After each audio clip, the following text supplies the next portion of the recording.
Sharma with new video.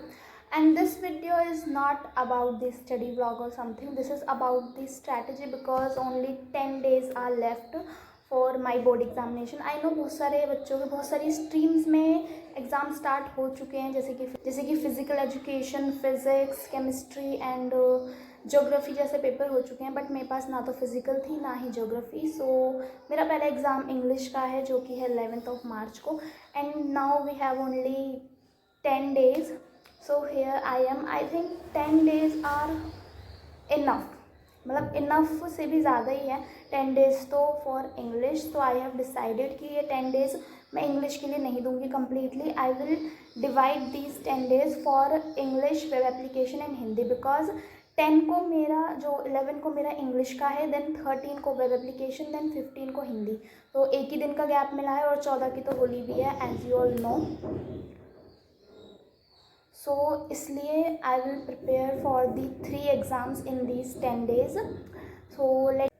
So firstly let me tell you कि अभी मेरे साथ 1-2 दिन पहले क्या हुआ. I was doing the writing section at night and it was like कि मतलब 1-2 बज गए थे. तो आई वॉज लाइक यार अब सो जाते हैं, ठीक है. एंड मैं सो गई, मतलब चली गई सोने के लिए.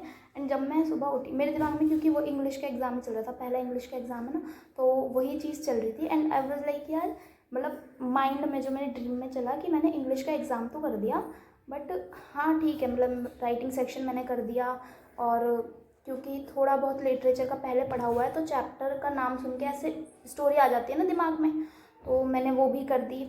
बट मेरे दिमाग में क्वेश्चन आया, मैं इस थॉट के साथ एकदम से उठ गई. मैं यार वो क्या आया था रीडिंग सेक्शन, मैंने छोड़ तो नहीं दिया रीडिंग सेक्शन. 22 नंबर का जो रीडिंग सेक्शन आया वो मैंने छोड़ तो नहीं दिया. And I was just like, मैंने फ़ोन उठाया, अपना डेट देखी तो 27 February. And I was like यार 11 को पेपर है. इतना माइंड में वो चलने लगा था ना, मतलब इंग्लिश का एग्ज़ाम, क्योंकि मैं इंग्लिश पढ़ के ही सोई थी तो वही चीज़ माइंड में रह गई. And it was just like कि यार रीडिंग सेक्शन तो मैंने करा ही नहीं, रीडिंग सेक्शन तो भाई 22 नंबर ऐसे चले गए, मैंने सॉल्व ही नहीं करा. तो वो वाली चीज़ माइंड में एकदम से रह गई और उसी थॉट के साथ मैं जगी. So I was just feeling to express this with you.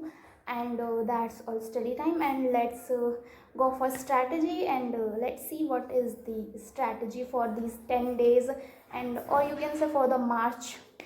Okay, so let's get started with the video. So first of all let me tell you मैंने अभी तक क्या कर लिया है. सबसे पहले इंग्लिश की बात करते हैं बिकॉज पहला एग्ज़ाम जो है वो इंग्लिश का ही है. सो इंग्लिश में I have completed the writing section की प्रैक्टिस हो चुकी है. एंड पोएम्स कंप्लीट हो चुके हैं. एंड मुझे थोड़ा सा ना वो जो रीडिंग कम्प्रीहेंशन जो आएगा उसकी थोड़ी सी प्रैक्टिस करनी है, सो दैट उसमें थोड़ी सी वो कैब्स एंड ये सारी चीज़ें कर सकें. एंड रहती है मेरी लिटरेचर.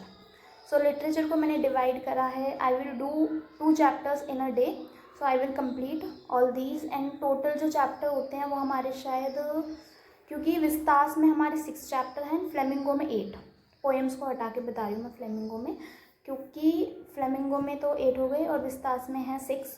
सो इसलिए वो हो जाएंगे जब तक एक अगर एक दिन में 2-2 चैप्टर भी करेंगे तो भी हो जाएंगे, या फिर एक साथ भी कर सकते हैं. आई हैव डिसाइडेड कि या तो मैं चैप्टर्स ऐसे कर सकती हूँ, या फिर 8, 9 और 10 ये जो 3 दिन है, इन 3 दिनों में full on English, complete English, reading comprehension, writing section और poems, literature, all the things, ये मैं 3 दिनों में कर सकती हूँ. उसके बाद बचते हैं 7 दिन. 7 दिन जो रहेंगे उसमें से मैं सिर्फ 5 दिन दूंगी अपनी हिंदी के लिए, क्योंकि भाई मैं हिंदी में भाई बहुत ज़्यादा वीक हूँ. हंसने की बात नहीं है बट आई एम, ठीक है ना, हिंदी में, क्योंकि हिंदी में इतनी ज़्यादा वो जो पोएम्स वगैरह होते हैं, और सबसे ज़्यादा इम्पॉर्टेंट जो 12 नंबर का है वो प्रसंग व्याख्या, सब प्रसंग व्याख्या जो है वो 12 नंबर की है. सो उसके लिए भी पढ़ना पड़ेगा, सारे चैप्टर्स पढ़ने पड़ेंगे, तभी उसकी एक्सप्लेनेशन, कवि कौन है, कवि के नाम और कविता का नाम, ये सारी चीज़ें लिखनी होंगी. एंड जो 2 दिन बचते हैं, लाइक 1, 2, 3, 4 एंड 5 फॉर हिंदी, जो 2 दिन बचते हैं वो मैं दूंगी अपनी वेब एप्लीकेशन को. बिकॉज वेब एप्लीकेशन को 2 दिन इनफ है. 4 यूनिट आती हैं वेब एप्लीकेशन में, उसमें मैं 2-2 दिन, मतलब एक दिन में 2 यूनिट करूँगी तो भी इनफ रहेगा उसके लिए. और जो प्रीवियस ईयर वगैरह होते हैं उससे करके तो हो ही सकता है. उसके बाद let me tell you after this, उसके बाद है हमारे पास 12 को हो जाएगा वेब एप्लीकेशन का, नहीं 13 को होगा वेब एप्लीकेशन का, उसके बाद 15 को होगा हिंदी का, देन उसके बाद है इकोनॉमिक्स।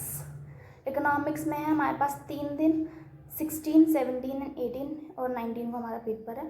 सो इसलिए उसमें कंप्लीट मैक्रो, इंडियन, ये सारी चीज़ें करनी है। एंड 19 को पेपर हो जाएगा। उसके बाद 20, 21, ये 2 दिन है हमारे पास पॉलिटिकल के लिए। और भाई पॉलिटिकल के लिए तो इतना ज़्यादा एनसीईआरटी के जो छोटी छोटी लाइन से भी जो एमसीक्यू बनते हैं वो सारी चीज़ें भी करनी है। And political is the main subject, तो उस पर फोकस करना is the most important for me.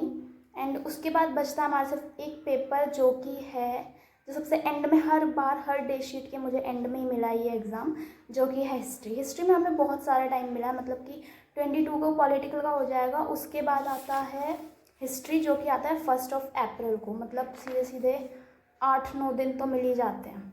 तो इसमें अच्छे से मेहनत कर सकते हैं, बहुत अच्छे से, इतने सारे दिन मिले हुए हैं तो ऑफकोर्स। उसके बाद कोई पेपर भी नहीं है, लास्ट ही है। So that's all. आज है 1 मार्च, सो मैंने आज से ही थोड़ा सा स्टार्ट कर दिया है कि थोड़े से कुछ प्रीवियस ईयर वगैरह भी देख सकूँ, एमसीक्यू तो स्पेशली देख सकूँ कि अगर प्रीवियस ईयर से आए हैं तो वो हो जाए, जो बुक के होते हैं टीआर जैन और वो सब तो मैंने कर रखे हैं, टीआर जैन वगैरह के।